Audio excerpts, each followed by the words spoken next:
Nous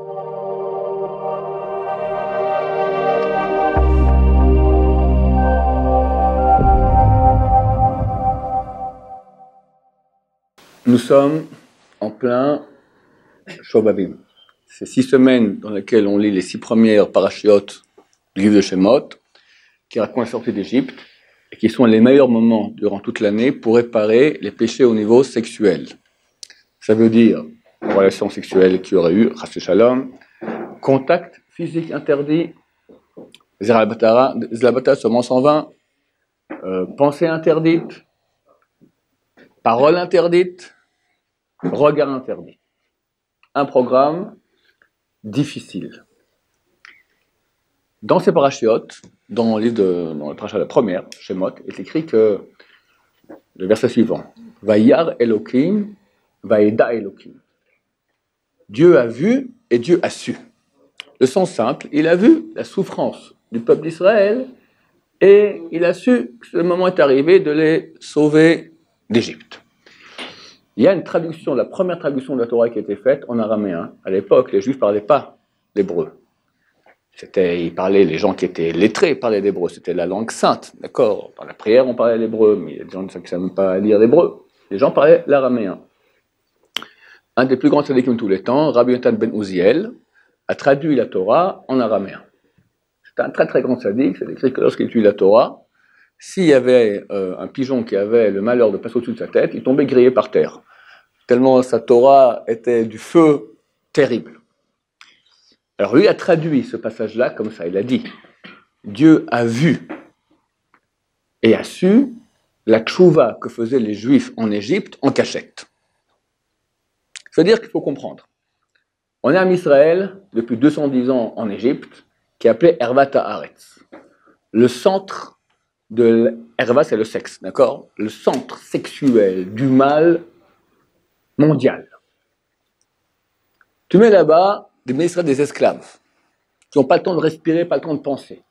Dans un endroit qui est tamé, super impur. Presque comme aujourd'hui.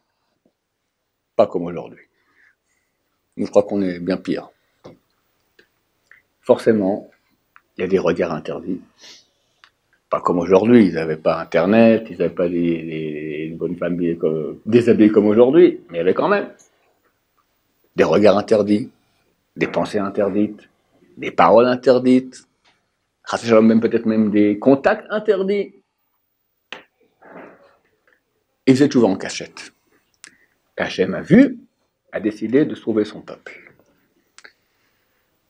On ne se rend pas compte quelle est la valeur d'une petite tchouva que nous faisons.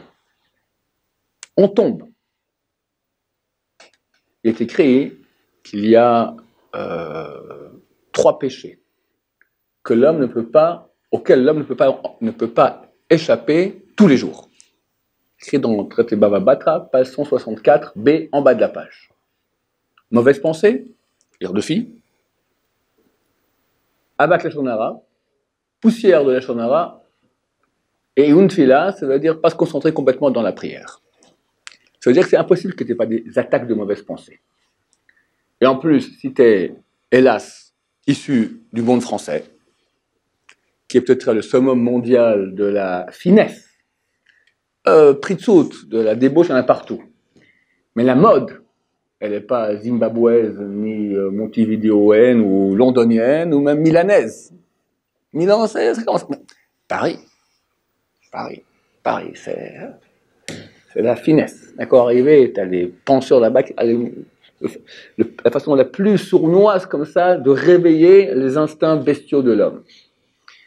Donc, un homme en génération, de surcroît français, il est confronté au mal sans cesse.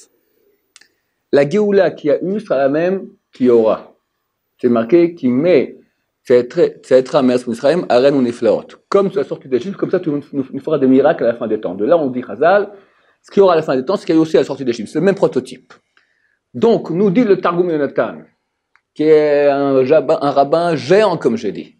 Dieu a vu la tchouva secrète que faisait chacun. L'effort, tu sors dans la rue. T'as une fille à regarder, tu ne regardes pas. Mais t'es un héros. T'es tombé, t'as regardé. Mais tu aurais après tu fais tchouva. La prochaine fois, je tiendrai bon. Et tu tiens bon. Et tu retombes, et tu tiens bon, et tu retombes. Comment ça vaut aux yeux d'Hachem? Des millions de milliards. Dieu voit et sait. Chaque tchouva que tu fais, elle est énorme. Surtout à notre génération où on est au fin fond du mal. Fin fond du mal. Et grâce aux gens qui font ces petites tchouvotes invisibles que seul Dieu voit, Mashiach vient. Baruch Adonai, Amen.